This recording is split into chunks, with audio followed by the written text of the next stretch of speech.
সাহারা মরুভূমি পৃথিবীর সবচেয়ে গরম মরুভূমি হিসেবে এটাকে আমরা চিনি। কিন্তু আপনি কি জানেন 1000 বছর আগে এই মরুভূমি ছিল একটা ঘন জঙ্গল? তাহলে কিভাবে এই মরুভূমি হলো? হ্যালো এভরিওয়ান, আমি রমা। মিস্টিক মিক্সের আজকের পর্বে আমরা জানবো কিভাবে একটা ঘন জঙ্গল সামান্য একটু পরিবর্তনের কারণে আজকের সাহারা মরুভূমিতে পরিণত হয়েছে।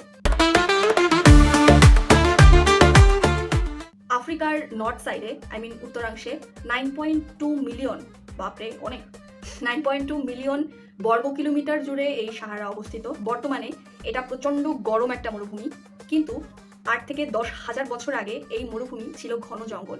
সেখানে পশু পাখি থেকে শুরু করে নদী, হ্রদ, খাল সব কিছুই ছিল। ইনফ্যাক্ট সেখানে বৃষ্টিও হতো।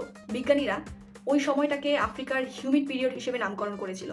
কিন্তু সময়ের সাথে সাথে পৃথিবীর কক্ষপথের ঘূর্ণনের পরিবর্তন এবং সূর্যালোকের পরিবর্তনের ফলে ধীরে ধীরে এই সাহারায় বৃষ্টিপাত কমতে শুরু করে, গাছপালা, পশু পাখি থেকে শুরু করে সবকিছুই আস্তে আস্তে মারা যেতে শুরু করে এবং পুরো একটা ঘন জঙ্গল আজকে সাহারা মরুভূমিতে পরিণত হয়ে যায়।